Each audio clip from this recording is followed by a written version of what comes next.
अथ नमस्कार टीचर। मंत्रपाठः।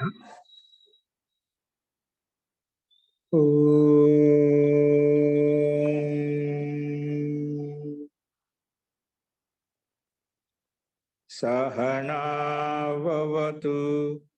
सहनौ भुनक्तु सह वीर्यं करवावहै तेजस्विनावधीतमस्तु मा विद्विषावहै।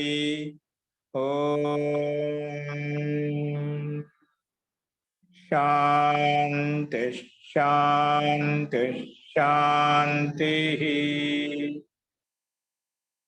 सर्वेभ्यो नमः। अंदरिकी नमस्कारम अंडी। మనము ప్రథమ అధ్యాయ రెండవ అధ్యాయంలో రెండవ పాదం అయిపోయిన తర్వాత మూడవ పాదం చెప్పుకుంటున్నాము. అందులో విభక్తి ప్రకరణము చెప్పుకుంటున్నాము. ఎక్కడ ఏ విభక్తి వస్తుంది, ఏ సందర్భంలో వస్తుంది, కృజంత యోగంలోనా లేదా విశిష్టమైన అర్థ సంయోగం ఉంచినప్పుడు అవుతుందా అనే విషయాన్ని మనం చూస్తున్నాము. అదే విషయంలో నిన్న నా లోకావ్యయ నిష్ఠా కలర్త త్రినాం అనే సూత్రం చెప్పుకున్నాము. పై సూత్రం ప్రకారంగా, పై సూత్రం అంటే కర్తృ కర్మణో కృతి, కృజంత యోగంలో కర్త మరియు కర్మని షష్ఠీ విభక్తి వస్తుందని చెప్పుకున్నాము. ఆ సూత్రానికి అపవాదంగా ఇంకా భిన్న భిన్న అర్థాల్లో ఈ సూత్రం ద్వారా నిషేధించబడింది. నా లోకావ్యయ నిష్ఠా కలర్త త్రినాం అంటే లకార స్థానంలో వచ్చే ఆదేశాలు ఊ ప్రత్యయము, ఉకా ప్రత్యయము, అవ్యయము, నిష్ఠా కలర్త త్రిన్, ఈ వీటి యొక్క యోగంలో, ఈ ప్రత్యయాల యొక్క యోగంలో షష్ఠీ విభక్తి రాదు అని చెప్పి ఇక్కడ ముఖ్యమైన ఈ సూత్రం యొక్క ప్రకరణంలో, విభక్తి ప్రకరణంలో పైనుంచి షష్ఠీ విభక్తి ప్రాప్తమవుతుంటే కృజంత యోగంలో, ఇవన్నీ కృజంత యోగంలో ఉండే ప్రత్యయాలు కాబట్టి కృజంత యోగంలో కర్తృ కర్మలో కృతి ప్రకారం కర్తాలో కర్మ రెండు, కర్తలో షష్ఠి ప్రాప్తమవుతుంది, కర్మలో షష్ఠి ప్రాప్తమవుతుంది. కాబట్టి ఈ పై సూత్రం ప్రకారంగా ఇక్కడ షష్ఠీ విభక్తి ప్రాప్తమవుతుంటే ఈ ఈ అర్థాల్లో మాత్రము షష్ఠీ విభక్తి రాదు అని చెప్పి మనం నిన్న చూసాము. షష్ఠీ భక్తి రాదు అంటే షష్ఠీ భక్తి రాకుండా ఏమొస్తుంది, సామాన్యంగా యథాప్రాప్తు కర్మ కారకంలో ద్వితీయ భక్తి వస్తుంది. అవి ఏంటో మొన్న చూసామండి. అస్తు, ఇందులో ఇంకొక సందేహం చెప్పండి. ఇక్కడ మీకు భిన్న భిన్న లకారాదేశంలో వచ్చేటువంటి మనం కొంచెం చెప్పుకున్నాం. లటహ శత్రు షానచౌ, ఈ శత్రు ప్రత్యయం షాచ్ ప్రత్యయం ఎల్లప్పుడు లకార స్థానంలో, లట్ లకార స్థానంలో వస్తాయి. కానస్ ప్రత్యయం లిటహ కానజ్వ అనే సూత్రం ప్రకారం సూత్రంలో అర్థం ఉందన్నమాట. లిటహ కానజ్వ, లిట్ ప్రత్యయ స్థానంలో కానస్ ప్రత్యయం వస్తుంది. అలాగే కొసుశ్చ సూత్రం ప్రకారంగా కొసు ప్రత్యయం వస్తుంది. అలాగే ఆద్రి గమ హన జన ఖన గసాం అనే సూత్రం ప్రకారంగా కి కిన్ ప్రత్యయాలు వస్తాయి. ఇవి లిట్ స్థానంలో వస్తాయి అన్నమాట అని చెప్పుకున్నాం. ఇవన్నీ లకార స్థానంలో వచ్చాయి, లా ఆదేశాలని చెప్పి చెప్పుకున్నాం అన్నమాట. ఇలాగే సనాశంశ భిక్షు ప్రకారంగా ఊ ప్రత్యయము, అలాగే లష పత పద అనే సూత్రం ప్రకారంగా ఉకై ప్రత్యయం వస్తుంది. ఇక్కడ ఉకై ప్రత్యయం వచ్చిన తర్వాత దానికి అవే సంజయం పేరు పెట్టుకుంటామట. ఉకై ప్రత్యయం వస్తుంది, ఉక ప్రత్యయం వస్తుంది. తర్వాత ఆ గాముఖంలో ఇక్కడ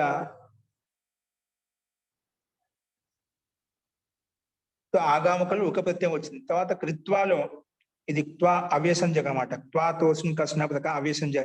ఇక్కడ నిష్ఠ అవ్యయ నిష్ఠ అని చెప్పేదా, ఇక్కడ ఈ ఉదాహరణ కృత్వాలో అవ్యయ త్వాకి త్వా తోసుని కసిన ప్రకారం అవే సంజయ పెట్టామంటే అది ఇక్కడ తీసుకోబడింది. ఇది కృత్ ప్రత్యయమే కాబట్టి షష్ఠీ భక్తి ప్రాప్తం అవుతుంటే ఈ సూత్రం ప్రకారంగా షష్ఠి నిషేధించబడింది. అలాగే త్రిన్ అన్నప్పుడు లటహ శత్రు షానచౌ ఆ నుంచి మొదలుకొని త్రిన్ అనే 35వ సూత్రం వరకు, అంటే 24వ సూత్రం నుంచి మొదలుకొని 35 సూత్రం వరకు మధ్యలో ఉండే ఏవైతే ప్రత్యయాలు ఉన్నాయో అవన్నీ కూడా త్రిని ప్రత్యాహారం యొక్క అంతర్గతంలో తీసుకోబడతాయి. అంటే షానచ్ ప్రత్యయము, షానన్ ప్రత్యయము, షానస్ ప్రత్యయము, శత్రు, త్రిన్ ఇవన్నీ కూడా వాటి అంతర్గతంలో ఉన్నాయన్నమాట. ఇవన్నీ గ్రహించబడతాయి త్రిన్ ప్రత్యయం చేత. ఈ రకంగా మనం చూసాము. ఇలాగా భిన్న భిన్న ఉదాహరణలు ఇక్కడ మనకు ఎలా ఎలా ఉత్పన్నం అవుతాయని చెప్పి ఇక్కడ చెప్పబడ్డాయి. ఇవన్నీ కూడా మన తర్వాత వస్తాయి. కాబట్టి ఇక్కడ ముఖ్యంగా మనం గమనించాల్సిన విషయము, ఈ షష్ఠీ విభక్తి యొక్క ప్రకరణంలో కృజంత యోగంలో షష్ఠీ ప్రాప్తం అవుతుంటే ఈ లగాదేశాలు ఏవైతే ఉన్నాయో ఊ ప్రత్యయం అయితే ఉందో, ఉక ప్రత్యయం అయితే ఉందో, అవ్యయము, నిష్ఠ, కలర్త, ఆదిత్యం ఈ ప్రత్యయాల యోగంలో అక్కడ షష్ఠి విభక్తి రాదు. మిగిలిన అన్ని సందర్భాలు షష్ఠి విభక్తి వస్తుంది. ఇది మనం గుర్తుపెట్టుకోవాల్సిన అవసరము. అదేంటో మనం ఈ సూత్రం ప్రకారం చూసామండి. అస్తు.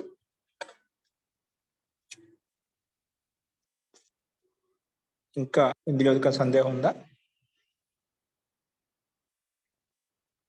అస్తు అండి. సో ప్రకృతం అంశరామ. నెక్స్ట్ ఇదే ప్రకరణంలో నెక్స్ట్ వచ్చేసి నిషేధ ప్రకరణం నడుస్తుంది. ఇక్కడ నా లోకావ్య నిష్ఠ కలర్త త్రినామ అనే సూత్రం ప్రకారంగా నాకి అనువృత్తి ఇక్కడ వస్తుంది అన్నమాట. చూడండి, నెక్స్ట్ స్లైడ్ మార్చండి. ఇవన్నీ మనం చూసాము, ఇవన్నీ తర్వాత కూడా వస్తాయి. అక్కడ మనకు స్పష్టంగా ఇంకా అర్థమవుతుంది. ఇవన్నీ చూసాము కూడా రూపసిద్ధులు. దీంట్లో విశేషం అంటే ఏం లేదు. ఇప్పుడు ఏవైతే విశేషంగా ఉన్నాయో 3వ అధ్యాయంలో రూపసిద్ధులు వచ్చినప్పుడు అప్పుడు మీకు స్పష్టంగా అర్థమవుతుంది అన్నమాట. అక్కడ రూపసిద్ధులు చేస్తాం అంటే రూపసిద్ధి ముఖ్యంగా చేసుకుంటూ వెళ్తాం కాబట్టి ఇక్కడ మనకు షష్ఠి విభక్తి ఈ అర్థాల్లో నిషేధించబడుతుంది. అదొకటి మీరు గమనించండి. అస్తు. నెక్స్ట్ స్లైడ్ మార్చండి.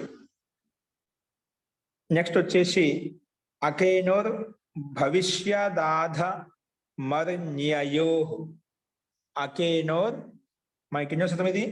70వ సూత్రం అండి. ఏ సూత్రము? 70వ సూత్రము. గమనించండి.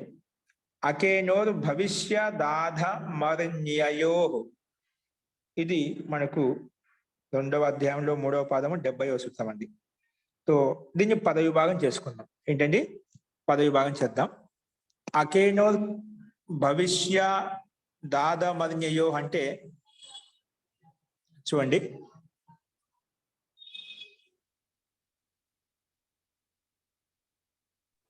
అకేనోహ షష్ఠి విభక్తి ద్వివచనం అండి. ఏంటి? అకేనోహ షష్ఠి విభక్తి ద్వివచనము.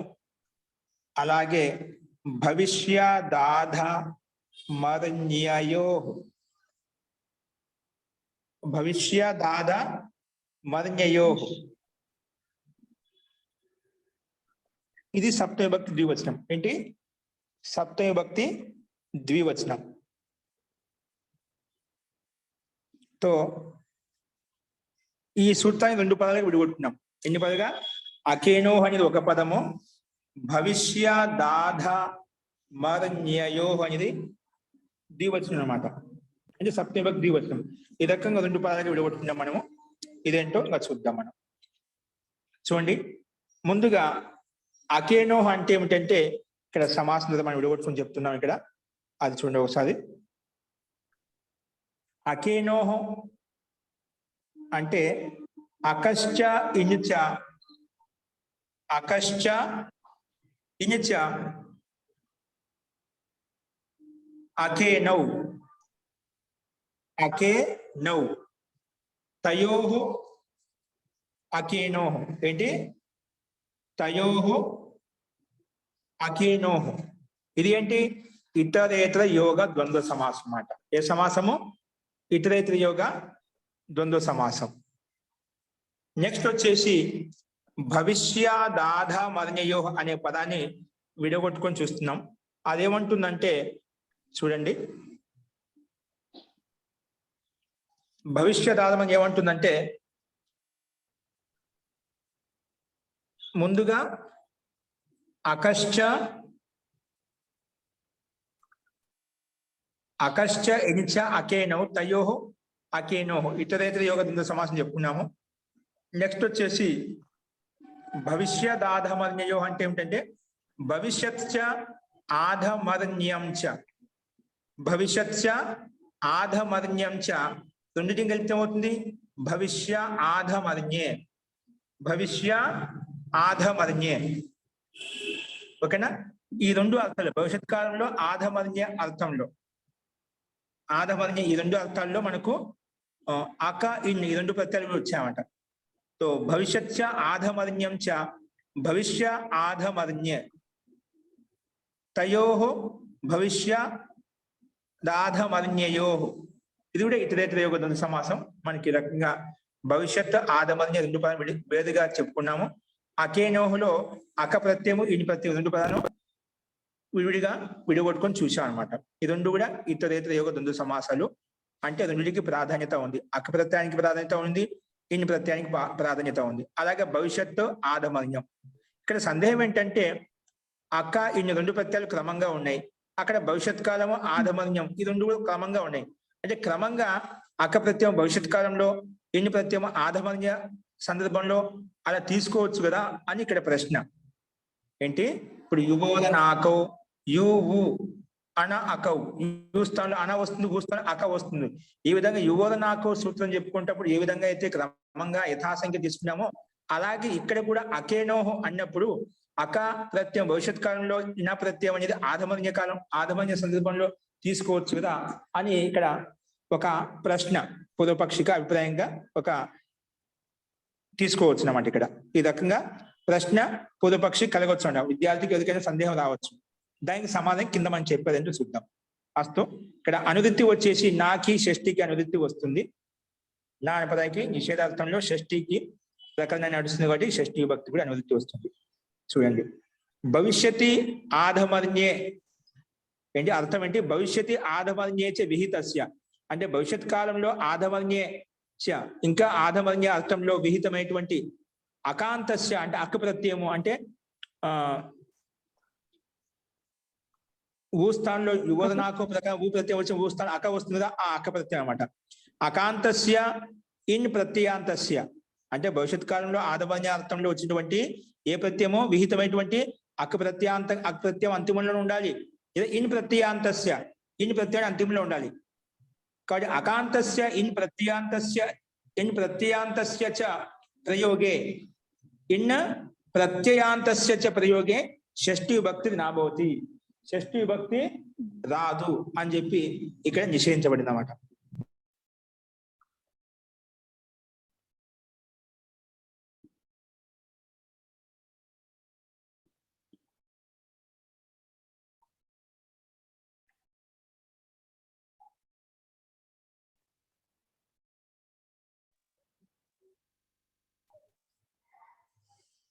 అస్తు తో ఇక్కడ ఈ రెండిట్లో భవిష్యత్తు ఆధమన్యేచ విహితస్య భవిష్యత్ ఆధమన్య అర్థంలో విహితమైనటువంటి అకాంతస్య ఇన్ ప్రత్యాంతస్య చ ప్రయోగంలో షష్ఠి విభక్తి నాభవతి అంటే ఇక్కడ కూడా ఇది రెండు ఈ సందర్భంలో అక ప్రత్యయం ఇని ప్రత్యయం క్రిజంత ప్రత్యయాలు కాబట్టి కర్తృ కర్మణో కృతి ప్రకారం ఇక్కడ క్రిజంత యోగం షష్ఠి విభక్తి ప్రాప్తం అవుతుందండి. ప్రాప్తం అవుతుంటే ఈ సూత్రము లేదండి అక్క ప్రత్యాంతము ఇన్ ప్రత్యాంత ప్రత్యయాలు ఇది భవిష్యత్ కాలంలో ఆధమన్య అర్థంలో వచ్చాయనుకోండి అక్కడ షష్ఠి విభక్తి రాదు అని చెప్పడం కోసమే ఈ సూత్రం విశేషంగా వేరుగా చెప్పుకోబడినమాట. అది దీని యొక్క తాత్పర్యము. సో అదేవిధంగా ఉదాహరించే కటం కారకో వ్రజతి కటం కారకో వ్రజతి కటం కారక వ్రజతి ఓదనం భోజక వ్రజతి. ఇక్కడ కారకలో అలాగే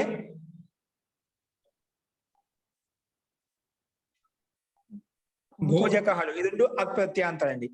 కారక ఓదనం భోజకో వ్రతిలో ఈ రెండు అక్ప్రత్యాంతాలు అనమాట.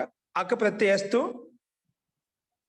భవిష్యత్ ఏవ విహిత అంటే భవిష్యత్ కాలంలో విహితమైంది. ఆధమన్యార్థులే కాకుండా కేవలం భవిష్యత్ కాలే విహిత నాతో ఆధమని ఇక్కడ ఆధమన్యార్థులు విహితం కాదన్నమాట. ఎందుకు తేన అసంభవాత్ దాంతో ఆధమన్యార్థంలో ఇవి సంభవం కాదన్నమాట. ఉదాహరణ అనేది ఎక్కడ మనకు ప్రయోగం లేదు. అందుకే తేన అసంభవాత్ అని చెప్పిన తేన అసంభవాత్ ఉదాహరణం. ఆధమన్యస్య అంటే ఆధమన్యార్థంలో ఉదాహరణ అనేది సంభవం కాదన్నమాట. అందుకే కేవలం నూలి ప్రత్యయం యొక్క అర్థమే తీసుకోబడింది. అంటే అక్ ప్రత్యాంతం యొక్క అర్థమే తీసుకోబడింది. ఏది ఓన్లీ భవిష్యత్ కాలంలోనే. ఆధమన్య సందర్భంలో ఈ అక్ ప్రత్యంతం రాదు కాబట్టి తీసుకోలేదు. నెక్స్ట్ వచ్చేసి ఇప్పుడు భవిష్యత్ కాలానికి ఉదాహరణ చూపిస్తున్నారు. గ్రామం గామి ఇక్కడ వృద్ధికి తేడా వస్తున్నారు. గమి గామి ఇక్కడ వృద్ధి ఏమిటి ఒకసారి వృద్ధి కాలేదు వికల్పంగా. గ్రామం గామి ఇక్కడ ఇని ప్రత్యాంతం భవిష్యత్ కాలంలో ఇని ప్రత్యయం వచ్చినప్పుడు గమి గామి అని 2 రూపాయలు సిద్ధించామట. ఆధమన్యలో శతం దాయి సహస్రం దాయి ఇక్కడ కూడా ఇని ప్రత్యాంతం అట. ఇక్కడేమో ఇని ప్రత్యయము అనేది భవిష్యత్ కాలంలో వచ్చింది, ఆధమన్య రెండిట్లో వచ్చిందండి. కానీ పైన అక్క ప్రత్యయం అనేది కేవలము భవిష్యత్ కాలంలో మాత్రమే వచ్చింది. ఆధమన్య అర్థంలో రాదు. ఎందుకంటే అక్కడ సంభవం కాదు, అక్కడ సంభవించదు కాబట్టి ఇన్ని ప్రత్యయం అనేది రెండిట్లో వచ్చింది. భవిష్యత్ కాలంలో వచ్చింది, ఆధమన్యలో వచ్చింది. అందుకే 2 ఉదాహరణలు చూపించారు. శతం దాయి సహస్రం దాయి గ్రామం గమి, గ్రామం గామి. ఇక్కడ గ్రామం గమి అంటే గ్రామానికి వెళ్ళేవాడు,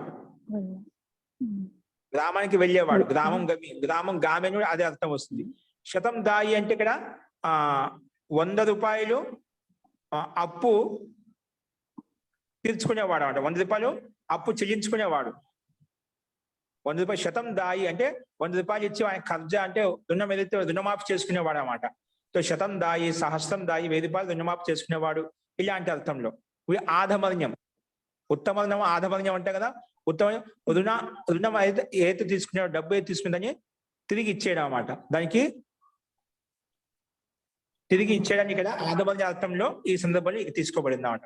సో మొత్తానికి ఇక్కడ ఏంటంటే కారకహలో అవుదు భోజకాలు యొక్క నుల్ ఆక్ ప్రత్యాంతాలు కాబట్టి వీటి యోగంలో ఖచ్చితంగా ఏ రావాలి, కృజంత ప్రత్యయోగాలు కాబట్టి దాని ముందు ఓదనంలో షష్ఠీ భక్తి రావాలి. కానీ అలాగే కటంలో షష్ఠీ భక్తి రావాలి. షష్ఠీ భక్తి రాకుండా ఇసుత ఏం చేసింది, నిషేధించింది అన్నమాట. అందుకే ఇక్కడ సామాన్యంగా కర్మనే వచ్చింది, అంటే కర్మ ద్వితీయ భక్తి వచ్చింది. కటంలో ద్వితీయ భక్తి, ఓదనంలో ద్వితీయ భక్తి మనకు కనిపిస్తుంది అన్నమాట. కటం కారకో వ్రజతి అంటే కటస్య కారకో వ్రజతి అలా ఉండాల్సింది. ఎందుకు కృజంత యోగంలో షష్ఠీ భక్తి రాలి పై సూత్రం ప్రకారంగా. కానీ ఈ సూత్రం ఏం చెప్పింది, కటంలో ద్వితీయ భక్తే వచ్చింది, ఓదనంలో ద్వితీయ భక్తే వచ్చింది అన్నమాట. ఇవి అక్ ప్రత్యాంతానికి సంబంధించినవి ఉదాహరణ చూసాము. నెక్స్ట్ నిచ్ ప్రత్యయానికి సంబంధించినవి భవిష్యత్ కాలంలో ఆదమర్ణ్యం రెండిట్లో చూపించబడ్డాయి. గ్రామం గమి, ఇక్కడ గ్రామస్య గమి, గ్రామస్య గామి, శతస్య దాయి, సహస్రస్య దాయి అలా ఉండాల్సిందన్నమాట. షష్ఠీ భక్తి ప్రాప్తం అవుతుంటే ఈ సూత్రం మాత్రం నిషేధించింది. అది ముఖ్యంగా గమనించాల్సిన విషయం. ఇక్కడ కారకంలో మళ్ళీ నూలు ప్రత్యయం ఎలా వచ్చిందంటే నూలు తెరచవచ్చు కాకుండా తుమన్నులో క్రియాయం క్రియార్థాయం అనే సూత్రం ప్రకారంగా ఇక్కడ నూలు ప్రత్యయం తీసుకొచ్చాము. గమిలో గ్రామం గమిలో ఇని ప్రత్యయం ఎలా వచ్చిందంటే గమేరిని, ఇక్కడ ఉనాది సూత్రం అష్టాదశ సూత్రం కాకుండా గమ్ దాతో ఇని ప్రత్యయభవతి అని చెప్పి ఉనాది మనకి పంచ ఉపదేశాల్లో ఉనాది కూడా ఒక పాఠం ఉంది కదా, అష్టాధ్యాయ ధాతు పాఠం ఉనాది, లింగాని శాస్త్రం గణపాఠం అని చెప్పి అందులో ఉనాది సూత్రం ప్రకారంగా ఇక్కడ ఇన్ని ప్రత్యయం వచ్చి గమి శబ్దం తయారైందన్నమాట. అలాగే గామి కూడా. అలాగే భవిష్యత్తు గమ్యాదయ ఈ సూత్రం ప్రకారం భవిష్యత్ కాలంలో విహితం అంటే ఇక భవిష్యత్ కాలంలో విహించబడిన వాటిది. భవిష్యత్తు గమ్యాదయ అనే సూత్రం ప్రకారంగా భవిష్యత్ కాలంలో ఈ గమేరిని అనేది ఇని ప్రత్యయం భవిష్యత్ కాలంలో వచ్చింది ఈ సూత్రం ప్రకారంగా అని చెప్పి ఇక్కడ చెప్పబడింది. అలాగే దాయిలో నిని ప్రత్యయం ఎలా వచ్చిందంటే ఆవశ్యకాధమర్ణ్యయో అనే సూత్రం ప్రకారంగా ఆధమన్య అర్థంలో ఈ సూత్రం ప్రకారంగా ఆధమర్ణ్యము అంటే రుణాన్ని తీర్చుకునే అర్థంలో ఇక్కడ నిని ప్రత్యయం వచ్చింది. కాబట్టి వీటి యొక్క సిద్ధి మనకు ముఖ్యంగా సామాన్యంగా దాదాతుతో నిచ్ ప్రత్యయం తీసుకొచ్చి నిని ప్రత్యయం తీసుకొచ్చి దాయ శబ్దం తయారవుతుంది. సో కాబట్టి వీటి సిద్ధి మనం తర్వాత చెప్పుకుంటాం వచ్చినప్పుడు. కాబట్టి ముఖ్యంగా ఇవి నిజంత కృదంత ప్రత్యయాలు కాబట్టి దీని యోగంలో షష్ఠీ భక్తి ప్రాప్తం అవుతుంటే ఇది నిషేధించడం వలన అక్కడ సామాన్య గ్రామంలో ద్వితీయ భక్తి, శతంలో ద్వితీయ భక్తి మనకు కనిపిస్తుంది. సామాన్య కర్మని ద్వితీయ ప్రకారం ద్వితీయ భక్తి వచ్చేస్తున్నమాట. అందుకే షష్ఠీక ప్రసిద్ధ కర్మ కర్మలో ద్వితీయ హీ హోగయి. ఏ సూత్ర బి 2, 3, 65 అపవాదం అంటే కర్తృ కర్మలో కృతి అనే సూత్రానికి అపవాద సూత్రం అన్నమాట. ఆ సూత్రము కృదంతంలో యోగంలో కర్తలో మరియు కర్మలు ఏదైనా కూడా నేను షష్ఠీ భక్తి చేస్తా అంటే లేదండి, ఇది నిషేధించి దానికంటే బలమైన సూత్రము ఈ అక్క ప్రత్యయము ఇనంత ప్రత్యయం భవిష్యత్ కాలంలో ఆదమని అర్థంలో ఉన్నాయనుకోండి అక్కడ షష్ఠీ భక్తి రాదు అని చెప్పి ఈ సూత్రం గట్టిగా బలంగా చెప్పిందన్నమాట. ఇది ఈ సూత్రం యొక్క అభిప్రాయం. అస్తు, ఇందులో ఎవరికైనా సందేహం ఉందా? మహోదయ ఆదమన్య అర్థం అంటే ఏంటండి? ఆదమనే రుణాన్ని తీర్చుకోవడం, చేసిన అప్పుకు దాన్ని తిరిగి ఇవ్వడం అన్నమాట. ఉత్తమర్ణం ఆదమన్యం అంటాం కదా. ఉత్తమర్ణం అంటే ఏమిటి, మనం తీసుకునేది రుణం. ఉత్తమర్ణం అంటే అప్పు ఇచ్చేవాడు, ఆధమన్య అంటే అప్పు తీసుకునేవాడు. ఓకేనా? అందుకే ఉదాహరణ అదే శతం దాయి అంటే 100 రూపాయలు కర్జా తీసుకొని చెల్లిస్తున్నా అన్నమాట. ఉత్తమర్ణ అంటే ఏమిటి అక్కడ అధమర్ణ ఉత్తమర్ణ అంటుంటామట. ఉత్తమర్ణ అంటే ఇచ్చేవాడు, ఎప్పుడు ఇస్తుంటామట. అధమర్ణ అంటే తీసుకునేవాడు, తీసుకొని చెల్లించేవాడు అన్నమాట. అలాంటి అర్థంలో ఇక్కడ ఈ ఆధమర్ణ అని చెప్పి చెప్తున్నామాట. అస్తు.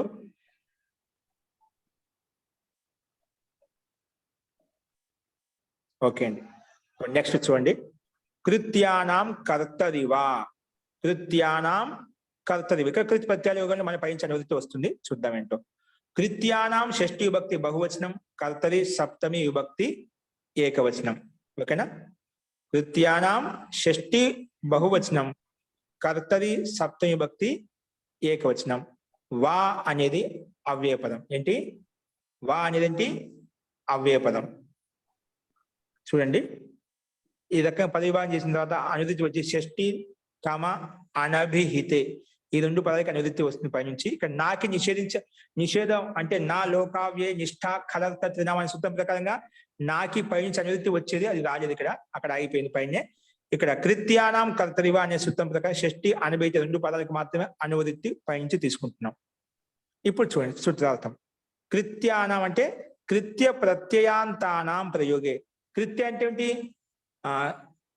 కృదతింగ్ తింగ్ భిన్న ప్రత్యయాః కృత్య సంజ్ఞకాః భవంతి. అంటే తింగ్ భిన్న అంటే తిప్ తస్ జీ సిప్ తస్ థా మిప్ వస్ మస్ తా ఆథాం జా థాస్ ఆథాం ధ్వం ఇటు వహి మహి.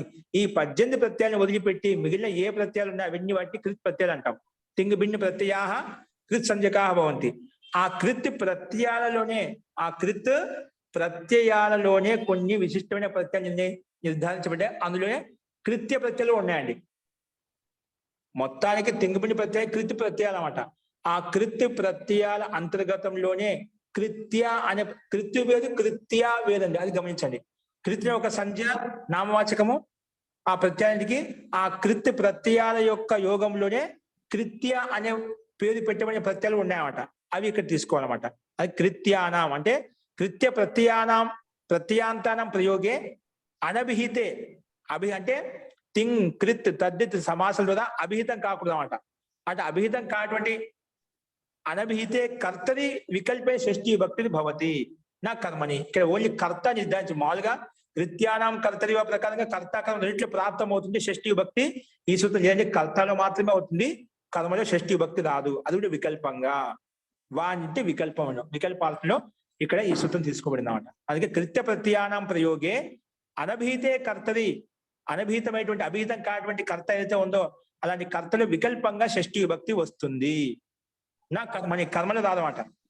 కర్మలో ఓన్లీ షష్ఠీ విభక్తి ఇక్కడ కేవలము కర్తలో మాత్రం వికల్పంగా వస్తుంది. కర్మలో సామాన్యంగా యథాప్రాప్తం ఏదైతే ప్రాప్తమో అదే వస్తుంది అన్నమాట. అందుకే దేవదత్తస్య కర్తవ్య, దేవదత్తుని యొక్క కర్తవ్యం ఉందన్నమాట. దేవదత్తేన ఇక్కడ రెండు వచ్చాయి. అందుకే ఒక వికల్పం చెప్పిన ఒక పక్షంలో షష్ఠీ భక్తి రాలేదన్నమాట. దేవదత్తస్య కర్తవ్య వికల్పం ఒక పక్షం రాదు, ఒక పక్షంలో వస్తుంది. ఒక పక్షంలో వచ్చినప్పుడే దేవదత్తస్య షష్ఠీ భక్తి వచ్చింది. దేవదత్తస్య కర్తవ్య ఒక పక్షం రానప్పుడు దేవదత్తేన కర్తవ్య, సామాన్యంగా అనభిహిత కర్మకారకంలో కర్మాధికారకంలో తృతీయ భక్తి వచ్చిందన్నమాట. దేవదత్తేన అని తృతీయ భక్తి వచ్చిందన్నమాట. అలాగే నెక్స్ట్ వచ్చేసి భవతః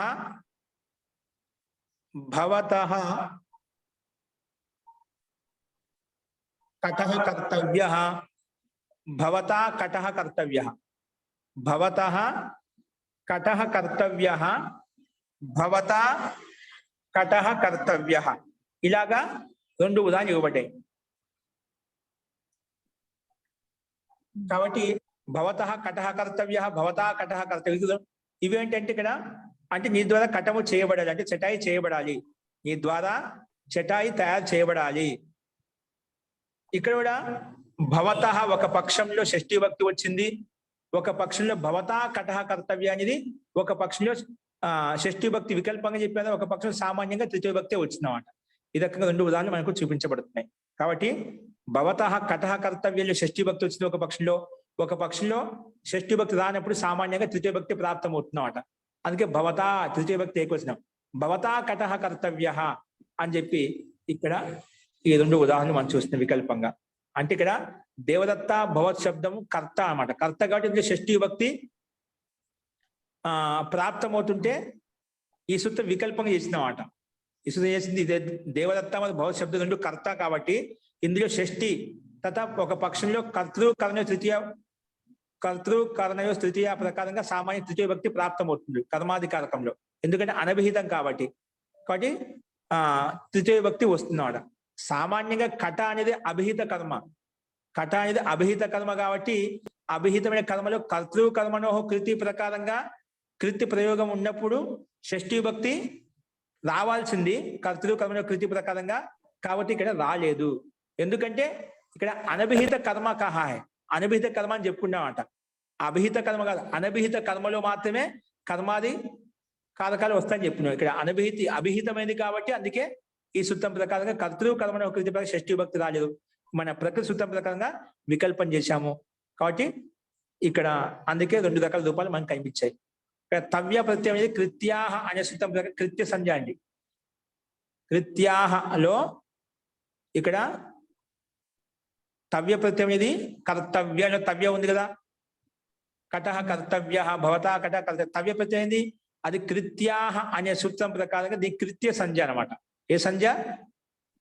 కృతిం ప్రకారంగా ఏ విధంగా కృత్ అని పేరు పెడతామో అలా కృత్యాహ అనే సూత్రం ప్రకారంగా దానికి తవ్యకి కృత్య అని పేరు పెడతామండి. అంటే అప్పుడు ఎలా వచ్చిందంటే ఈ సూత్రం ప్రకారం వచ్చింది అని చెప్పి ఇక్కడ చెప్పబడింది. అస్తు ఈ రకంగా మనకు 2 ఉదాహరణలు కనిపిస్తున్నాయి. ఇక్కడ మనకు సామాన్యంగా షష్ఠీ భక్తి ప్రాప్తమవుతుంటే ఈ సూత్రం వికల్పం చేసింది అన్నమాట. ఓకేనా? దేవదత్తస్య కర్తవ్య, దేవతుడు చేయవలసిన కర్తవ్యాలు ఉన్నాయి, లేదా దేవదత్తే కర్తవ్య, దేవదత్తం ద్వారా చేయబడాల్సిన కర్తవ్యాలు చాలా ఉన్నాయి అనే అర్థంలో ఇక్కడ 2 ఉదాహరణలు మనకు కనిపిస్తున్నాయి అన్నమాట.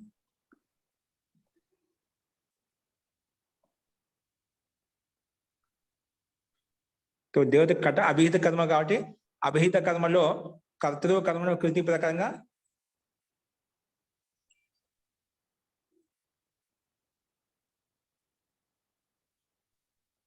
షష్ఠీ భక్తి రావాల్సింది, కానీ ఇక్కడ అభిహిత కర్మ అని చెప్పి ఇక్కడ షష్ఠీ భక్తి రాలేదు అంటే వికల్పంగా వచ్చింది.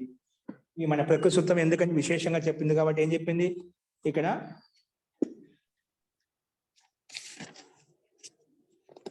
కృత్య ప్రయోగంలో కర్తలు మాత్రమే కృత్య ప్రత్యాంతరం ప్రయోగే అనభిహితే కర్తది, అభిహితే కర్తది కాదు, అనభిహితే. అభిహితం అంటే దేని ద్వారా అయితే తింగ్ కృత్ తద్దిత్ సమాసం అభిహితమైన దాంట్లో కాకుండా అనభిహితమైన కర్త అయితే ఉందో అందులో వికల్పంగా షష్ఠీ భక్తి వస్తుంది అని చెప్పింది. కాబట్టి మనకు ఒక పక్ష షష్ఠీ భక్తి, ఒక పక్షంలో తృతీయ భక్తి 2 కనిపిస్తున్నాయి. అదేంటో మనం ఇప్పుడు చూసామండి ఉదాహరణలో. అస్తు ఇందులో ఒక సందేహం ఉందా?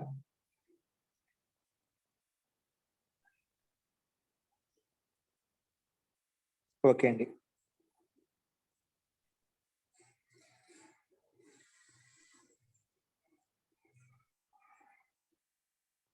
నెక్స్ట్ చూడండి. తుల్యార్థైర తులోపమాభ్యాం తృతీయాన్యతరస్యాం. తుల్యార్థైర్ తుల్యార్థైః అతులోపమాభ్యాం తులోపమాభ్యాం తృతీయాన్యతరస్యాం. తుల్యార్థైర తులోపమాభ్యాం తృతీయాన్యతరస్యాం. తృతీయాన్యతరస్యాం ఇది మనకు సూత్రము. దీన్ని పదవిభాగం చేసుకుంటే తుల్యార్థైః రామైః, అలాగా తుల్యార్థైః తృతీయ విభక్తి బహువచనం. అతులోపమాభ్యాం తులోపమాభ్యాం ఇది తృతీయ విభక్తి ద్వివచనం. అతులోపమాభ్యాం అంటే తృతీయ విభక్తి ద్వివచనం అంట. అలాగే తృతీయ ఏంటిది? ప్రథమ విభక్తి ఏకవచనం. అన్యతరస్యాం అన్యతరస్యాం ఇది సప్తమి విభక్తి ఏకవచనం అండి. ఈ రకంగా 4 పదాలుగా ఈ సూత్రాన్ని విభాగం చేసుకున్నాం. ఇప్పుడు తుల్యార్థైః అంటే ఏమిటి అనేది కింద సమాసం ద్వారా విడగొట్టుకొని చెప్పుకుంటున్నాం స్పష్టంగా. తుల్యార్థైః అంటే ఏమంటే తుల్యః అర్థో యేషాం తే తుల్యార్థాః.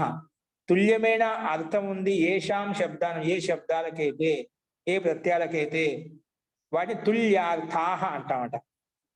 సమానమైన అర్థం ఉంది ఏ శబ్దాలకైతే లేదా ఏ ప్రత్యయాలకైతే వాటిని తుల్యార్థాః అంటాం. అటువంటి శబ్దాలతో ప్రత్యయాలతో యుక్తమైనటువంటి ఏవైతే ఉన్నదాన్ని తైః అర్థైః తుల్యార్థైః తైః అర్థైః తుల్యార్థైః అని చెప్పి ఇక్కడ మనం చూసాం. ఇదేంటి? తుల్యః అర్థో ఏషాం, ఏ శబ్దాలకైతే అన్య పదం ప్రధానమవుతుంది గట్టిగా బహుళ సమాసం చేసుకున్నామట. తుల్యార్థైః అనే విషయాన్ని మనం ఇక్కడ చూసాం అనమాట. అస్తు. తులాచ ఉపమాచ తులోపమే. ఏంటి? తులాచ ఉపమాచ తులోపమే. తులాచ ఉపమాచ తులోపమే. నెక్స్ట్ పదానికి విడగొట్టి చెప్పుకుంటున్నా ఇక్కడ. తులాచ ఉపమాచ తులోపమే. తులాచ రెండు పదాలు ఉన్నాయి దీంట్లో. తులా ఒక పదం, ఉపమా ఒక పదం. తులాచ ఉపమాచ రెండు కలిపితే తులోపమే అయిపోయింది. ఎందుకంటే రెండు స్త్రీలింగంలో ఉన్నాయి కాబట్టి అది రెండు కలిపినప్పుడు తులోపమే అయిపోయింది. రమా రమే అలాగా తులోపమే. ఈ రెండు నిషేధిస్తున్నమాట. తులా ఉండకూడదు, ఉపమా ఉండకూడదు. నా తులోపమే అతులోపమే అంటే తులా శబ్దం ఉండకూడదు, ఉపమా శబ్దం ఉండకూడదు. దాన్నే నే తత్పురుష సమాసం కదా. నా తులోపమే, దాన్నే అతులోపమే. తులా ఉపమా ఉండకూడదు అంట, దాన్ని అతులోపమే అని చెప్పి. తాభ్యాం అతులోపమాభ్యాం అతులోపమాభ్యాం. ఇది ద్వంద్వ గర్భ. ముందు ద్వంద్వ సమాసం చేసుకున్నాము. ముందు తులా అంటే ఏమిటి ఉపమా చెప్పిన తర్వాత దాన్ని నిషేధించుకున్నామాట. అందుకే ద్వంద్వ గర్భో నై తత్పురుష అని చెప్పి మనం ఇక్కడ ఈ రకంగా చూసాం. అనువృత్తి వచ్చేసి షష్ఠి శేషే. ఏంటి? షష్ఠి శేషే. ఇది అనువృత్తి అండి. ఇప్పుడు చూడండి అర్థం వచ్చేసి తుల్యార్థై శబ్దైర్ యోగే. ఏం చెప్పాను? తుల్యార్థై శబ్దైర్ యోగే శేషే వివక్షిత. శేష వివక్షిత అని వచ్చింది అంటవా, ఎందుకంటే షష్ఠి భక్తి యొక్క ప్రకారం నడుస్తుంది కాబట్టి. తుల్యార్థై చెప్పా, తుల్యమైన అర్థం ఉంది ఏ శబ్దాలకైతే, ఏ ప్రత్యయాలకైతే వాటిని. తుల్యార్థై శబ్దై యోగే. శబ్దాలు తీసుకున్నాడు. తుల్య అర్థమైనటువంటి శబ్దాలు అని సమానమైన అర్థాలు ఉన్న శబ్దాలు ఏవైతే ఉన్నాయో ఆ శబ్దాలు తీసుకోవాలి. తుల్యార్థై శబ్దై యోగే శేషే వివక్షితే తృతీయ విభక్తి భవతి. తృతీయ విభక్తి వస్తుంది. అన్యతరస్యాం అంటే వికల్పం.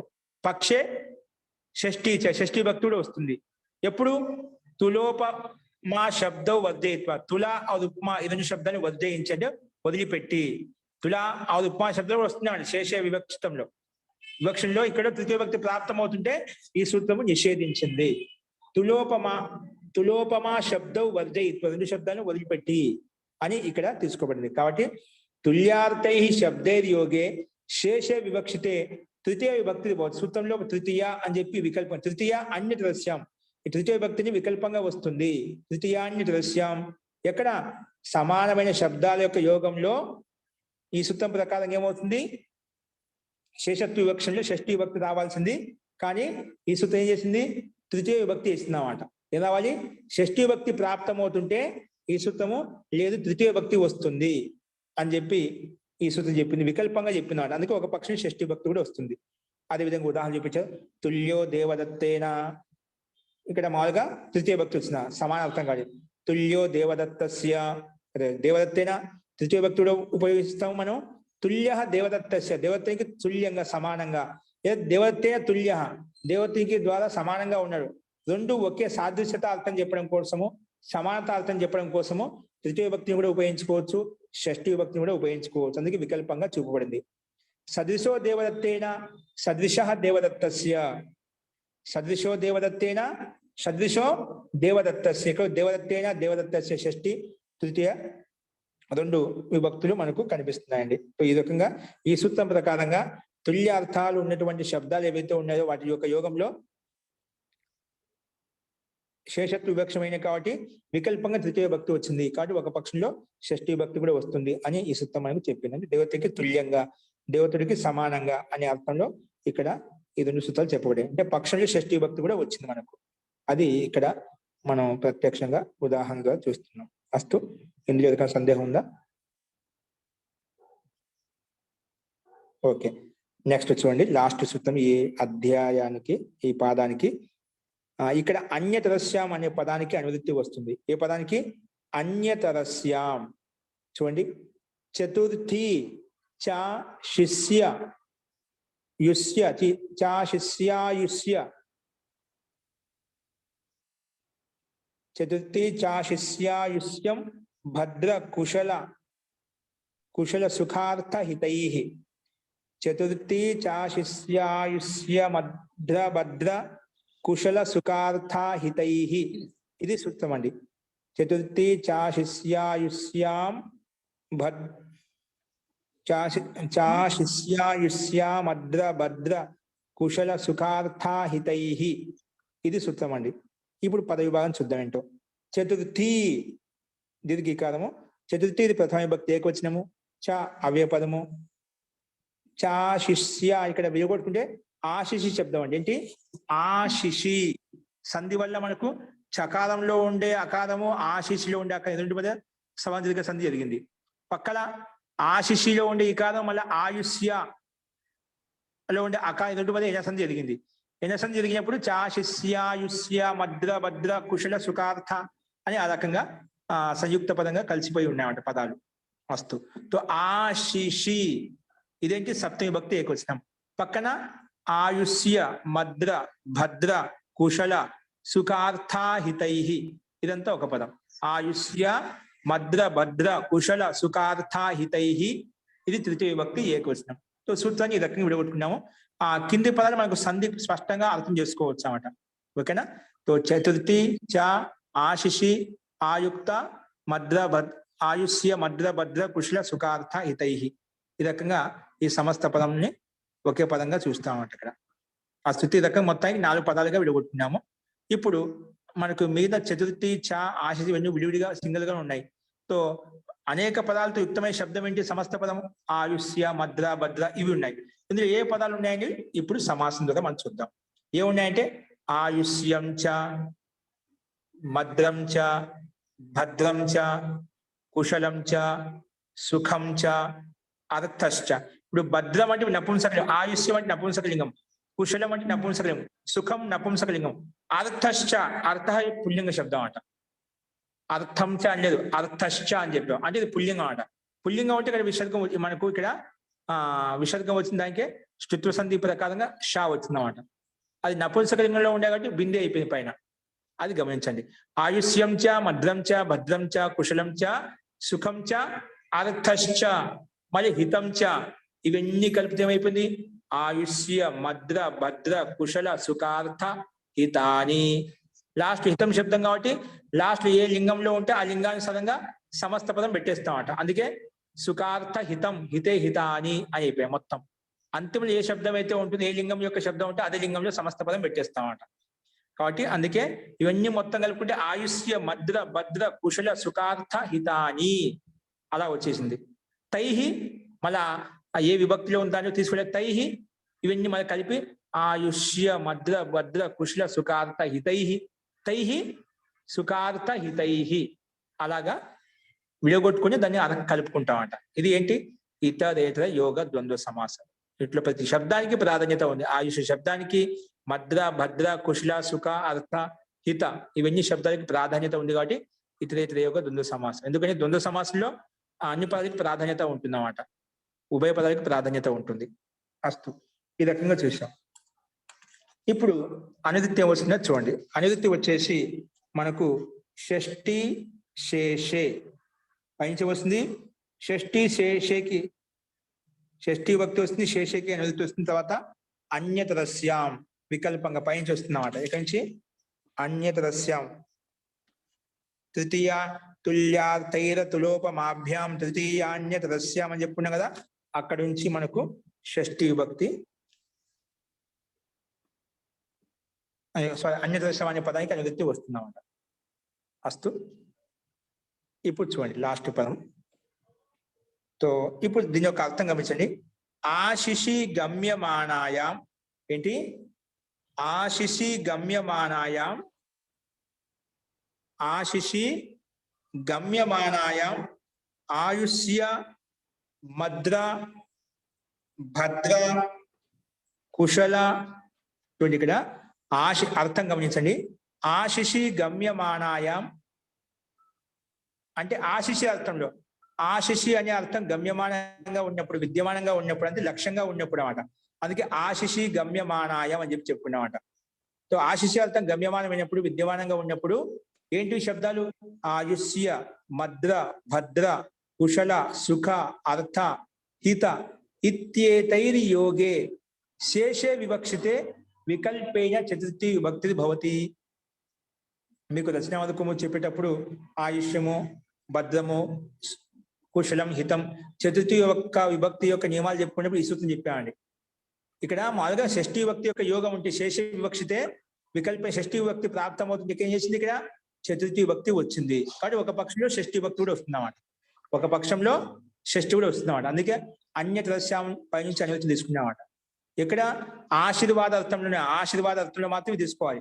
ఆశిసి గమ్యమానాయం ఆయుష్య మద్ర భద్ర కుశల సుఖ అర్థ హిత ఇతి ఏతైర్ యోగే అంటే ఈ శబ్దాల యోగంలో ఆయుష్యం అంటే ఎవరికి ఆయుష్యం కావాలనుకుంటున్నాం, మద్రం ఎవరికి మద్రత అంటే మంచి కలగాలనుకుంటున్నాం, భద్రం ఎవరికి కళ్యాణం కలగాలనుకుంటున్నాం, కుశలత ఎవరికి ఉండాలనుకుంటున్నాం, సుఖం ఎవరికి ఉండాలనుకుంటున్నాం, అర్థం అంటే ఇక్కడ ఎవరికైతే వారికి ప్రయోజనం ఉండాలనుకుంటున్నాం, ఎవరికి హితం కావాలనుకుంటున్నాం, ఎవరికైతే ఇవన్నీ కావాలనుకుంటున్నాం వారిలో చతుర్థి విభక్తి వస్తుంది వికల్పంగా. అంటే ఒక పక్షం షష్ఠి విభక్తి కూడా వస్తుంది అన్నమాట. కానీ ఇతి ఏతైర్ యోగే అంటే ఇతి ఏతై శబ్దై యోగే శేషే వివక్షితే శేష వివక్షితమైనప్పుడు షష్ఠి ప్రాప్తమవుతుంటే వికల్పం ఏం చేసింది? చతుర్థి విభక్తి భవతి, చతుర్థి విభక్తి వస్తుంది అని చెప్పి ఈ సూత్రం చెప్పింది. పక్షే షష్ఠీచ పక్షంలో అన్యతరస్యానికి అనువృత్తి వస్తుంది కాబట్టి ఒక పక్షంలో షష్ఠి విభక్తి కూడా ఇక్కడ వచ్చేస్తుంది అన్నమాట. ఓకేనా? సో ఆ విధంగా ఈ సూత్రం యొక్క అర్థం చెప్పుకున్నాము. సో చతుర్థి విభక్తి మనకి ఇక్కడ వచ్చిందన్నమాట. ఆశీర్వాద అర్థంలో ఈ శబ్దాలు ఎక్కడ కనిపించినా ఎవరికైతే ఆయుష్యం అంటున్నామో, ఎవరికైతే మద్రం అంటున్నామో, ఎవరికైతే భద్రం అంటున్నామో, కుశలం అంటున్నామో, సుఖము, అర్థము ఇవన్నీ అంటున్నామో వారిలో చతుర్థి విభక్తి వస్తుంది వికల్పంగా. అంటే ఒక పక్షంలో షష్ఠి విభక్తి కూడా వస్తుంది. అదే విధంగా ఉదాహరణ ఇచ్చారు ఇక్కడ. ఆయుష్యం దేవదత్తాయ భూయాత్ అంటే దేవతడికి ఆయుష్యం కలగాలి, ఆయుష్యం కలుగుగాక. ఎవరికైతే ఆయుష్యం కలగాలనుకుంటున్నామో, ఆయువు పెరగాలనుకుంటున్నాం వారికి చతుర్థి విభక్తి రావాలి. అందుకే దేవదత్తుడు కాబట్టి దేవదత్తాయ చతుర్థి విభక్తి వచ్చిందన్నమాట.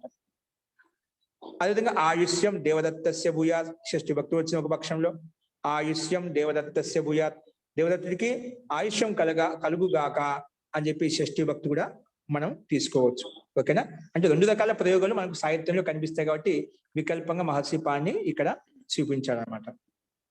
అలాగే ఇక్కడ అత్ర ఆయుష్యాదినం పర్యాయ గ్రహణం ఇక్కడ ఆయుష్యాది చేత ఆయుష్యాన్ని ఇచ్చే పర్యాయ శబ్దాలు ఏవైతే ఉన్నాయో అవన్నీ కూడా తీసుకోవచ్చు.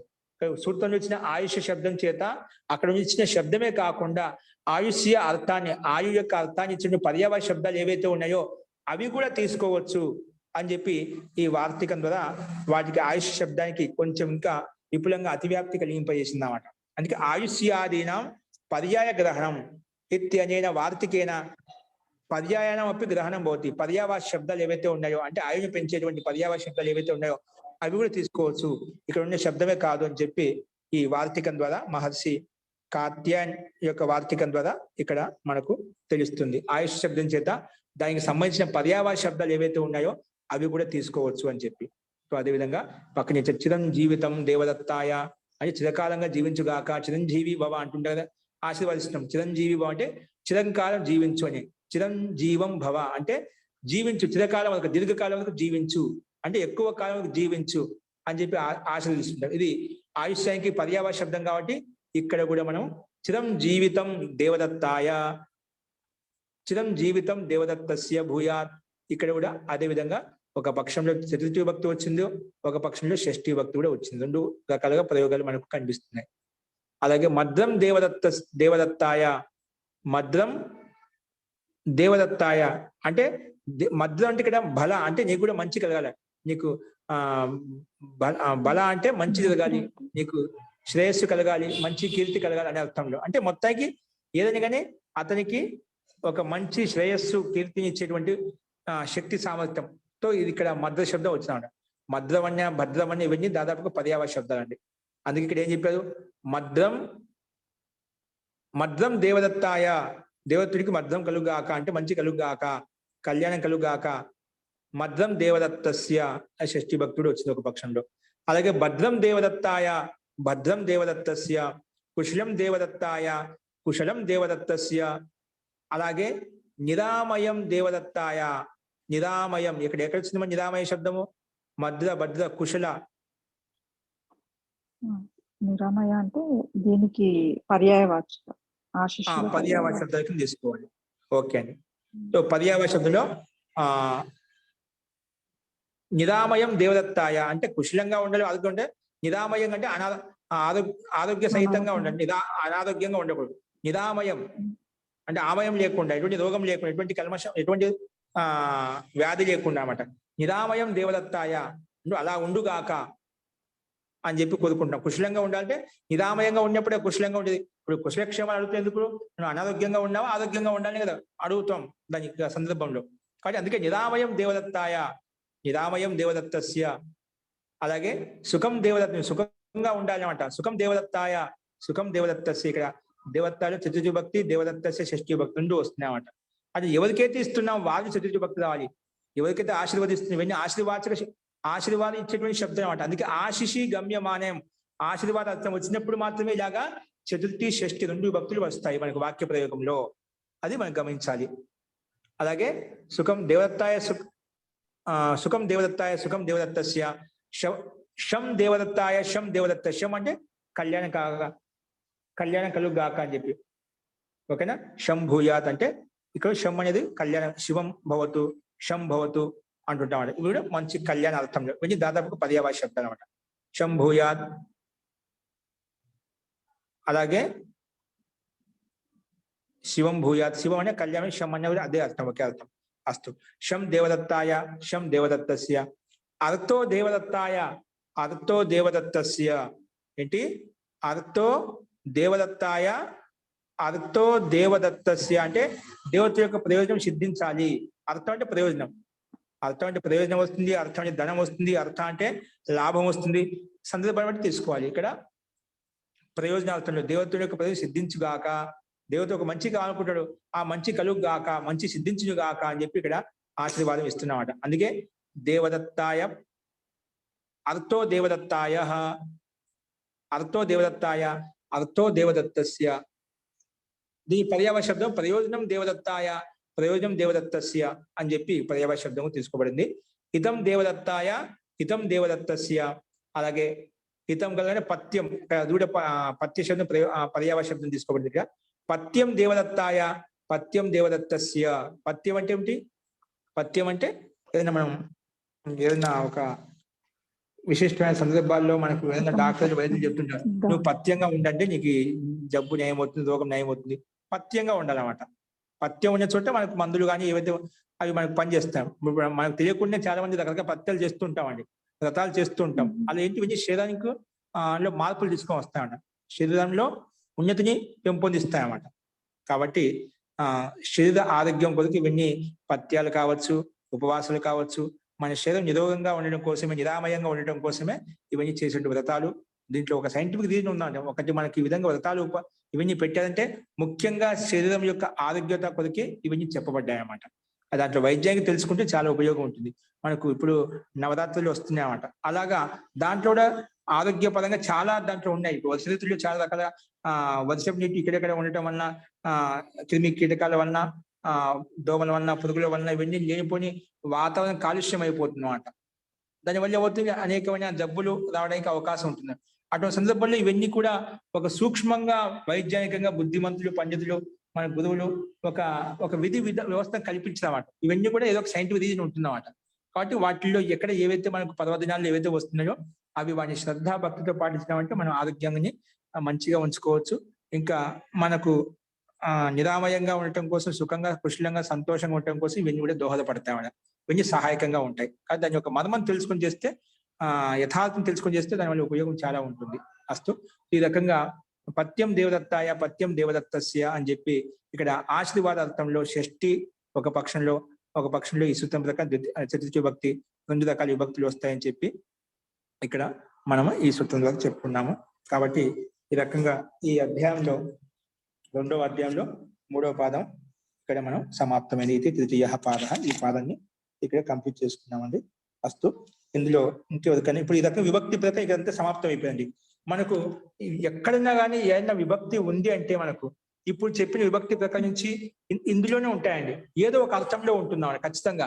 ఇక్కడ ఈ షష్ఠీ విభక్తి వచ్చిందంటే, చతుర్థి విభక్తి వచ్చిందంటే, ద్వితీయ వచ్చిందంటే మనకు చెప్పిన ప్రకరణంలో ఉంటున్నాం. ఎందుకు వచ్చింది? ఈ సందర్భంలో ఈ యోగంలో షష్ఠీ విభక్తి వచ్చింది, కృదంత యోగంలో షష్ఠీ విభక్తి వచ్చింది. ఇక్కడ ఈ యోగం ఉందిగా షష్ఠీ విభక్తి రాలేదు, ఈ యోగంలో తృతీయ విభక్తి వచ్చింది. ఏంది చెప్పినదా మనకు? ఇక్కడ తుల్యార్థైర తులోపమాభ్యాం తృతీయాన్ని దృశ్యం తులా ఉపమా ఈ శబ్దాన్ని వదిలేసి సమాన అర్థాలు ఎక్కడైతే ఉన్నాయో శబ్దాలకు అటువంటి తృతీయ విభక్తి వస్తుందని చెప్పి చెప్పుకున్నామంట. ఒక పక్షం షష్ఠీ విభక్తి కూడా వస్తుందన్నమాట. అలాగే ఎక్కడెక్కడ ఏ విభక్తి వస్తుందని చెప్పి మనం చెప్పుకునేటువంటి నిర్ధారించినటువంటి విషయాల్లోనే ఉంటాయన్నమాట. కాబట్టి ఈ విభక్తి ప్రకరణంలో ఉండేటువంటి సూత్రాలు ఏవైతే ఉన్నాయో ఒకసారి మీరు బాగా కంఠస్థం చేసుకోండి. చాలు ఒక ప్రకరణము. మీకు ప్రయోగాలు చెప్పేసి వాక్య నిర్మాణం చేసేటప్పుడు వాక్య ప్రయోగాలు చెప్పేటప్పుడు మీకు త్వరగా వాక్యంలో ఏ రకంగా ఉపయోగపడుతున్నాయి, ఏ రకంగా తీసుకోబడుతున్నాయి మీకు త్వరగా అవగాహన వచ్చేస్తుంది. ఎప్పుడైనా చదువుకున్నా ఎప్పుడైనా ఎవరైనా చెప్పినా వెనకబడి క్యాచ్ చేయగలుగుతాను. ఇప్పుడు మీ సూత్రం గుర్తున్నప్పుడు చూడండి ఇక్కడ ఎందుకు షష్ఠీ భక్తి వచ్చింది, ఈ అర్థం ఉంది కానీ ద్వితీయ వచ్చింది, ఈ అర్థం ఉంది కానీ చతుర్థి వచ్చింది. మీకు తెలియకుండా సహజంగా ప్రయోగాన్ని బట్టి ఆటోమేటిక్గా అర్థం అవుతుంది. ఓకే, కాబట్టి విభక్తి రకంగా సూత్రాలు ఏవైతే ఉన్నాయో కోసం మళ్ళీ వెళ్ళి వేసుకోండి. తర్వాత కూడా వస్తూ ఉంటే మధ్య మధ్యలో ఎక్కడ సమయ సందర్భాన్ని బట్టి మీకు అవగతం చేస్తాము. తర్వాత మన కాశకాలు చెప్పినప్పుడు ఇంకా విస్తృతంగా వివరంగా వస్తాయి. ప్రతి ఉదాహరణ ఇచ్చాం. ఒకటి చేయకపోతే ఈ ఉదాహరణ లేకపోతే ఎటువంటి ఉదాహరణ రావచ్చు, ప్రతి ఉదాహరణ కూడా ఉంటుందన్నమాట. దాంట్లో ఇంకా మీకు స్పష్టమవుతుంది. కాబట్టి ఇప్పుడు ఏవైతే చెప్పుకున్నామో అవి మీకు ప్రాక్టీస్ చేస్తూ ఉండండి. అంటే సూత్రాలు కంఠస్థం చేయడానికి ప్రయత్నం చేయండి. నిదానంగా ముందుకు చెప్పుకుంటూ వెళ్లే కొద్దీ మీకు ఎక్కడెక్కడ ఏ సందర్భంలో ఎలా ఉపయోగించబడింది అనేది కూడా మనకు ప్రస్తావన వస్తుంది. అప్పుడు ఇంకా బాగా అర్థమవుతుంది. అస్తు ఇప్పుడు చెప్పిన ఈ సూత్రాల్లో ఎవరికైనా ఏమైనా సందేహాలు చెప్పండి.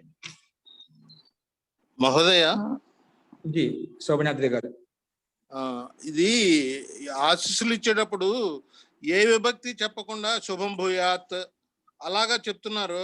అక్కడ చతుర్థి చెప్పట్లేదు, షష్ఠి చెప్పట్లేదు. కానీ అండర్స్టూడ్ అక్కడ ఉందన్నమాట. ఏది అండర్స్టూడ్ చేసుకోవాలంటారు, చతుర్థినా షష్ఠినా? అంటే ఎదురుగా ఆ వ్యక్తిని చెప్పండి కదా, శుభం భూయాత్ ఎందుకంటున్నా, ఎదురుగా ఉన్న వ్యక్తికి నీకు శుభం కలుగు కాక అంటున్నా. ఎవరికి? దేవదత్తాయ. అలా కాదు, విభక్తి ఏ విభక్తి అర్థం చేసుకోవాలి, ఆయన ఏ విభక్తులు ఆశీస్సిచ్చారు. ఇప్పుడు వ్యాకరణం చదివిన వాళ్ళకి ఆ విభక్తి తెలియక కాబట్టి సింపుల్ గా ఒక పదం శుభం భూయాత్ అని చెప్పేసారు అన్నమాట. అదే అది ఎవరికి శుభం కలుగాక తెలిసి కదా. అందుకే ఇప్పుడు ఈశ్వరయ్య శుభం భూయాత్, వెంకటేశయ్య శుభం భూయాత్ అవన్నీ చెప్పదు అన్నమాట. అప్పుడు మనకి సంతోషంగా ఉంటది. వ్యాకరణం నేర్చుకున్న వాళ్ళకి మీరు అడిగారు ఇక్కడ శుభం దేవుడికి శుభం కలగాలని అనుకో, దేవదత్తాయ అంటే వ్యక్తి అర్థం చెప్పగలుగుతాడు. నీకే శుభం కలగాలని చెప్తున్నాను. ఆ నీకే దాన్ని ఏ విభక్తి ఉపయోగించాలి అదే చెప్పాలి అనమాట. అది వ్యాకరణం ఎవరైతే చెప్తున్నా అన్నమాట. ఇక అక్కడికి వచ్చిన వాళ్ళందరికీ, ఆయన పక్కన ఉన్న వాళ్ళందరికీ కూడా శుభం జరగాలని మామూలుగా అందరికి సామూహికంగా చెప్పినట్లేదు. ఫలానా ఒక్క అర్థంగానే ఏం లేదు.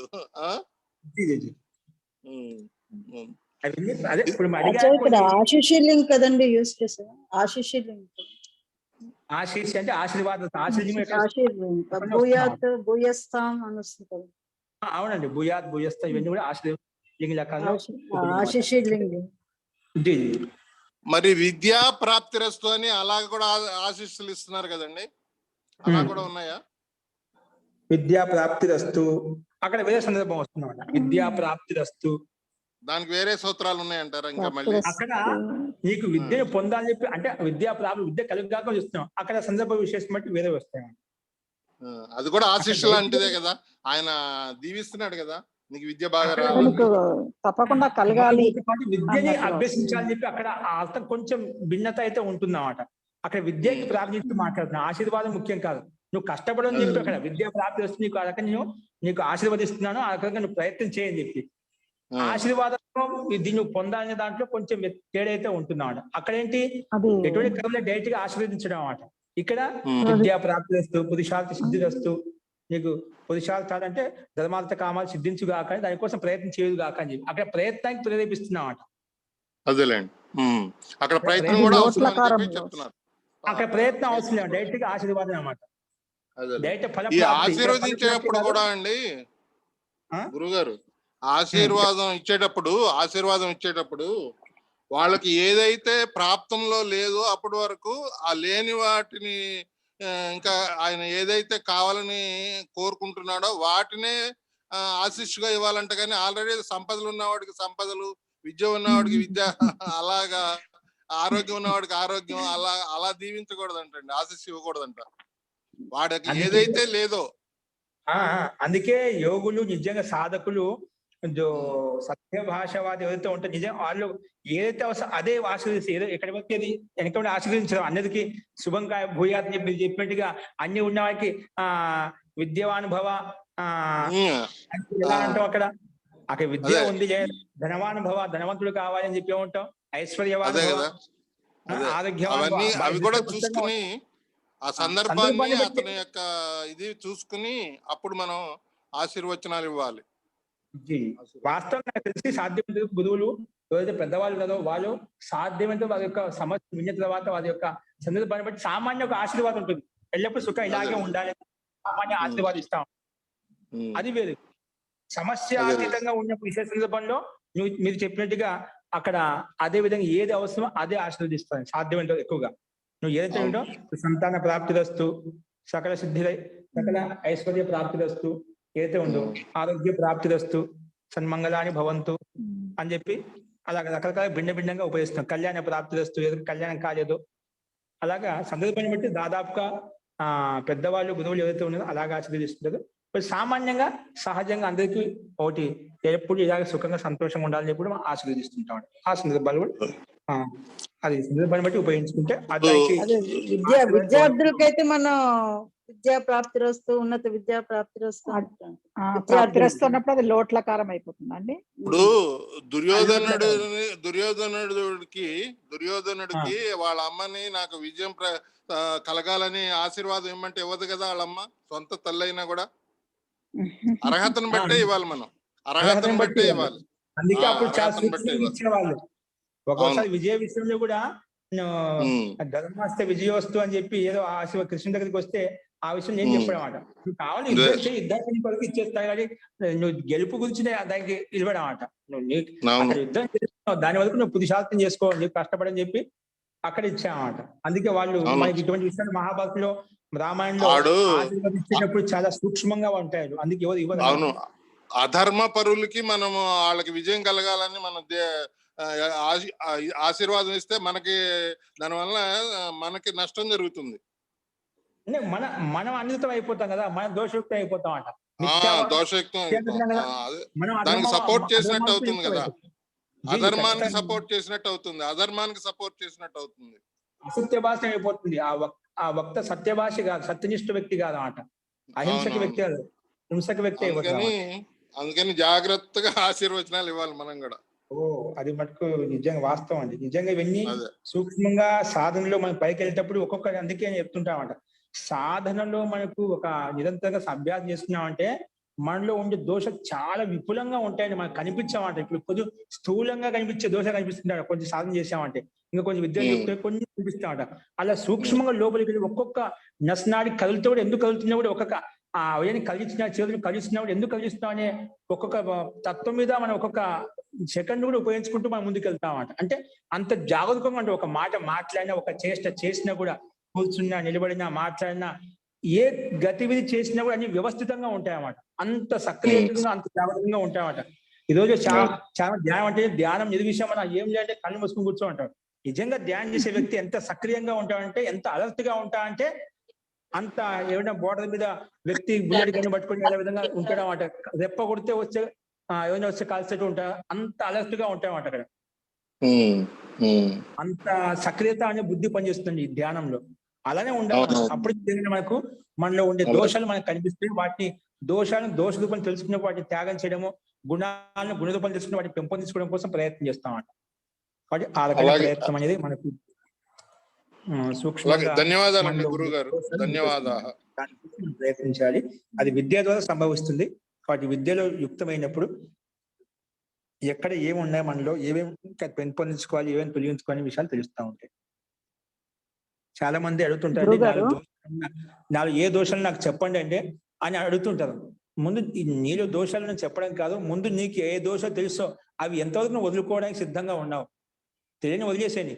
నీకు తెలిసినవి ఏవైతే ఇది తప్పు అని తెలిసినవి అవి ఎంతవరకు వదులుకోవడానికి సిద్ధంగా ఉన్నావు అని తెలుసు. ప్రతి ఒక్కరికి తెలుసు, సత్యాసత్యం గురించి ప్రతి మానవుడికి తెలుసు అండి. కానీ అవన్నీ మర్చిపోతాం. ఇంకా నాలుగు ఏమైనా ఉంటే చెప్పండి గురువు, నేను మార్చుకుంటాను, నాలుగు మార్పులు ఏమైనా తెచ్చుకోవాలి అని అడుగుతూ ఉంటామంట. అవి ముందు నీకేం తెలుసా, ముందు అవి వదులుకో, ఏవైతే వదులుకోవాలనుకుంటున్నావు. తర్వాత నీ కళ్యాణం ఆటోమేటిక్ సహజంగా వచ్చేస్తున్నామంట. మస్తు ఏదో మధ్యలో అడుగుతున్నానండి. ఈ సూత్రంలో, ఇప్పుడు ప్రస్తుత సూత్రంలో చా వచ్చింది కదండి, ఈ చాకి అర్థం ఏంటండి? ఈ చతుర్థి చ ఆశిషి అని వచ్చింది కదా, ఇప్పుడు విడదీస్తే ఆయుష్య మద్ర భద్ర కుశల సుఖార్థ హితై చ అంటే అవును ఇంకా అనే అర్థంలో ఇంకా అంటే ఇంకా చా అనే అంటే అర్థం. అంటే ఇప్పుడు మనము అన్యతరస్యాం అంటే వికల్పంగా ఇంకో విభక్తి తెచ్చుకున్నాం అంటే ముందు షష్ఠితో పాటు. చెప్పుడు వస్తున్నాం కదా ఈ సందర్భంలో ఇలా ఇలా వస్తుంది చెప్పి అలా చెప్పిన తర్వాత ఆ. అంటే ఇక్కడ చూడండి మీకు ఇప్పుడు సూత్రాలు మీకు కనిపిస్తుంది. ఆశిషి గమ్యమానాయ శేషే వివక్ష ఇక్కడ పక్షే షష్ఠీ చ. చ అంటే ఇక్కడ షష్ఠీ విభక్తి అనువృత్తి కోసం అండి. ఏంటి ఇక్కడ చా శబ్దం చా పైంచి అంటే షష్ఠి. షష్ఠీ విభక్తి కూడా వస్తుంది అనే అనుకల్సన కోసం అంటే అనువృత్తి కోసం. చకారైన షష్ఠీ విభక్తి భౌతిక అంటే యథాప్రాప్తమైనటువంటి క్రమప్రాప్తంగా వస్తున్నటువంటి షష్ఠీ విభక్తి కూడా ఇక్కడ ఇంకా అంటే ఇంకా ముందు చెప్పినటువంటి షష్ఠీ విభక్తి కూడా వస్తుంది. అందుకే లాస్ట్ షష్ఠి లాస్ట్ లో చతుర్థి షష్ఠీ భక్తి వికల్పైన చతుర్థి భక్తి భవతి పక్షే షష్ఠి ఇచ్చ ఇంకా షష్ఠీ భక్తి కూడా వస్తుంది. పైనుంచి వచ్చేటువంటి క్రమప్రాప్తమైనటువంటి షష్ఠీ భక్తి కూడా వస్తుంది అని చెప్పడం చా యూజ్ చేస్తారు. ఓకే. అస్తు వస్తుంది. ధన్యవాదాలు. ఓకే అండి. ఈ రకంగా ఈ 3వ పాదం చెప్పుకున్నాము. నెక్స్ట్ రేపు ఈ 2వ అధ్యాయం 4వ పాదం ఏకవద్ భావ ప్రకరణం అది ఏంటో మనం రేపు చూద్దామండి. అస్తు మంత్ర పాఠ.